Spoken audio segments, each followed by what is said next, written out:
Assalamualaikum warahmatullahi wabarakatuh. Yang kami hormati Ibu Abidatul Istianah MPDI dan teman-teman yang kami sayangi. Kami dari kelompok 7 akan mempresentasikan tentang konsep metode ceramah dan tanya jawab dalam pembelajaran PAI. Selanjutnya, materi yang pertama akan disampaikan oleh Mbak Ica Julfia Nur, yaitu tentang pengertian metode ceramah dan metode tanya jawab dan langkah-langkahnya. Untuk waktu dan tempat kami persilakan. Baik, penjelasan pertama yaitu mengenai pengertian metode ceramah.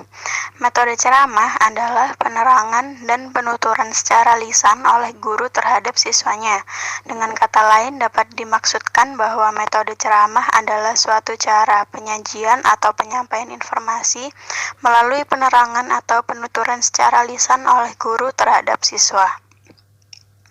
Metode ceramah dapat dikatakan sebagai satu-satunya metode yang paling ekonomis untuk menyampaikan informasi. Nabi Muhammad dalam memberikan pelajaran terhadap umatnya banyak mempergunakan metode ceramah di samping metode yang lain. Begitu pula di dalam Al-Quran sendiri banyak terdapat dasar-dasar metode ceramah. Pengertian selanjutnya yaitu tentang pengertian metode tanya jawab. Metode tanya jawab ini dilakukan dengan mengadakan atau mengajukan pertanyaan kepada anak didik atau anak yang bertanya kepada guru. Menurut pengertiannya, metode tanya jawab adalah metode mengajar yang memungkinkan terjadinya komunikasi langsung yang bersifat two-way traffic, sebab pada saat yang sama terjadi dialog antara guru dan siswa. Metode tanya jawab dapat merangsang siswa untuk berpikir dan berkreativitas dalam proses pembelajaran. Metode tanya jawab juga dapat dipergunakan untuk mengukur dan mengetahui seberapa jauh materi atau bahan pengajaran yang telah dikuasai oleh siswa. Penerapan metode pembelajaran yang pertama yaitu penerapan pada metode tanya jawab. Metode tanya jawab dalam pembelajaran pendidikan agama Islam dapat diterapkan pada seluruh materi, namun lebih spesifiknya pada materi kejujuran, kerjasama, tolong-menolong, ikhlas, amanah, dan lain sebagainya, karena dalam materi ini siswa dapat bertanya apa saja sikap yang ada di lingkungan sekitarnya yang lebih memungkinkan siswa dalam berpikir dan berkreativitas.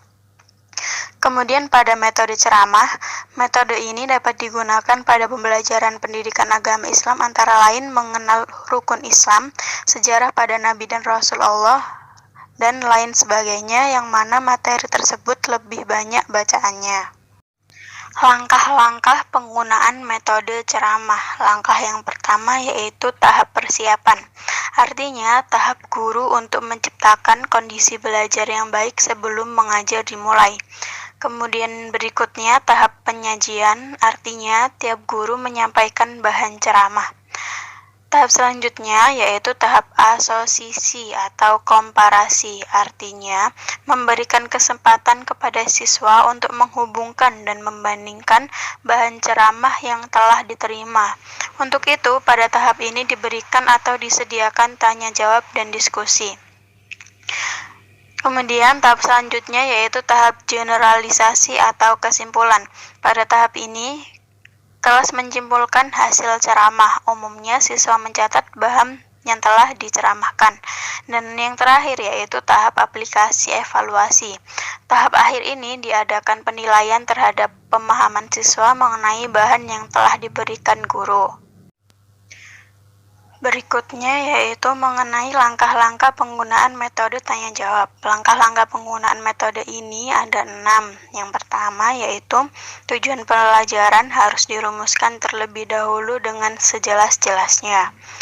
Yang kedua, guru harus menyelidiki apakah metode tanya jawab adalah satu-satunya metode yang paling tepat dipakai oleh materi tersebut.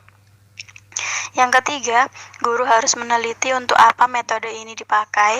Yang keempat, guru harus meneliti pula jawaban siswa. Yang kelima, guru memilih mana di antara jawaban-jawaban yang banyak itu dapat diterima. Kemudian yang terakhir atau yang keenam, yaitu guru harus mengajarkan cara-cara pembuktian jawaban yang benar.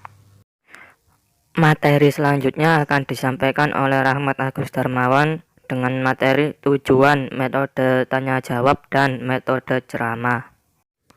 Tujuan metode tanya jawab yang pertama yaitu menyimpulkan materi yang telah lalu setelah guru menguraikan suatu persoalan. Kemudian guru mengajukan beberapa pertanyaan. Pertanyaan-pertanyaan itu dijawab oleh siswa, sedangkan hasil jawaban yang benar atau betul susun dengan baik sehingga merupakan ikhtisar pelajaran yang akan menjadi milik siswa. Yang kedua, melanjutkan pelajaran yang sudah lalu. Dengan mengulang pelajaran yang sudah diberikan dalam bentuk pertanyaan, guru akan dapat menarik perhatian kepada pelajaran yang lalu. Yang ketiga, menarik perhatian siswa untuk menggunakan pengetahuan dan pengalaman. Yang keempat, memimpin pengalaman atau pemikiran siswa. Ketika siswa menghadapi suatu persoalan, maka pemikiran siswa dapat dibimbing dengan mengajukan pertanyaan-pertanyaan atau seorang siswa yang tidak memperhatikan pembicaraan guru yang dapat mengusahakan supaya perhatiannya kepada keterangan-keterangan guru dengan mengejutkan dengan memberikan beberapa pertanyaan. Yang kelima, menyelingi pembicaraan untuk merangsang perhatian siswa dalam belajar sehingga dengan demikian ada kerjasama antara siswa dengan guru dan dapat menimbulkan semangat siswa. Yang keenam, meneliti kemampuan siswa dalam memahami suatu bacaan yang dibacanya atau ceramah yang sudah didengarnya. Selanjutnya, tujuan metode ceramah yang pertama yaitu menciptakan landasan pemikiran peserta didik melalui produk ceramah, yaitu bahan tulisan peserta didik sehingga peserta didik dapat belajar melalui bahan tertulis hasil ceramah. Yang kedua, menyajikan garis-garis besar isi pelajaran dan permasalahan yang terdapat dalam isi pelajaran. Yang ketiga, merangsang peserta didik untuk belajar mandiri dan menumbuhkan rasa ingin tahu melalui pemberkayaan belajar. Yang keempat, memperkenalkan hal-hal baru dan diberikan penjelasan secara gamblang. Yang kelima, sebagai langkah awal untuk metode yang lain dalam upaya menjelaskan prosedur-prosedur yang harus ditempuh peserta didik.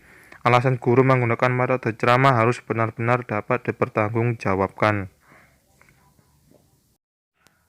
Kemudian materi yang terakhir akan dijelaskan oleh Halimatus Sa'diyah, yaitu materi tentang kelebihan dan kekurangan metode ceramah dan metode tanya jawab.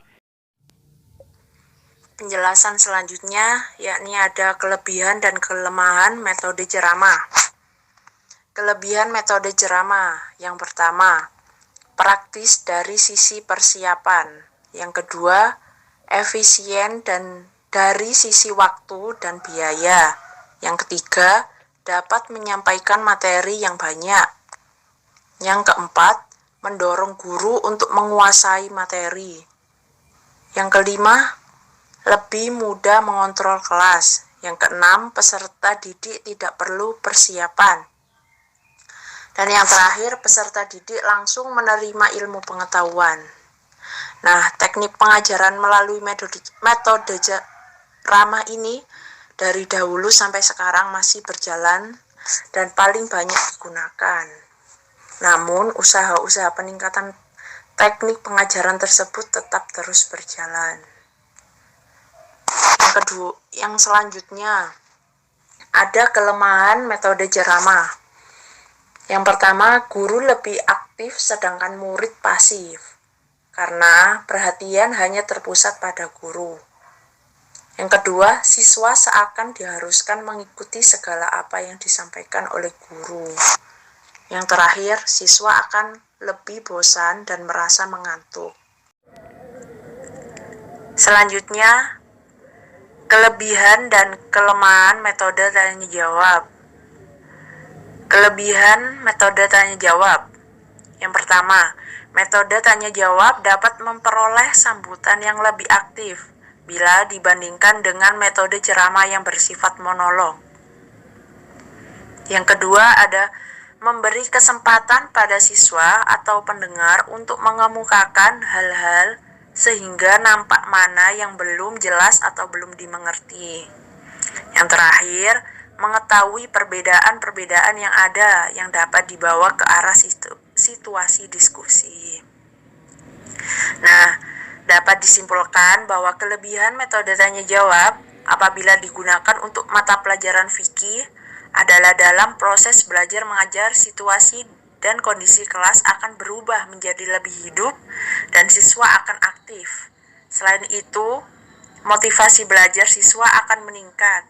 Hal ini dimaksudkan agar siswa menjadi lebih berani untuk mengungkapkan pendapatnya dan agar siswa mampu berpikir logis dan sistematis. Kelemahan dari metode tanya jawab. Yang pertama, apabila terjadi perbedaan pendapat, akan memakan banyak waktu untuk menyelesaikannya. Yang kedua, kemungkinan akan terjadi penyimpangan perhatian siswa, terutama apabila terhadap jawaban-jawaban yang kebetulan yang menarik perhatiannya, tetapi bukan sasaran yang dituju. Yang ketiga, dapat menghambat cara berpikir.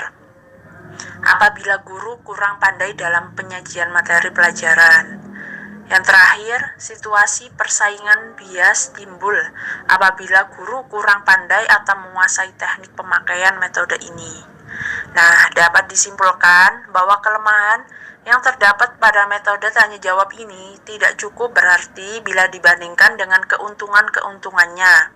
Dengan kata lain, metode ini dapat tetap dipergunakan dalam kegiatan proses belajar mengajar dan guru harus pandai dalam menggunakan metode ini. Sekian presentasi dari kelompok kami. Kurang lebihnya kami mohon maaf. Wassalamualaikum warahmatullahi wabarakatuh.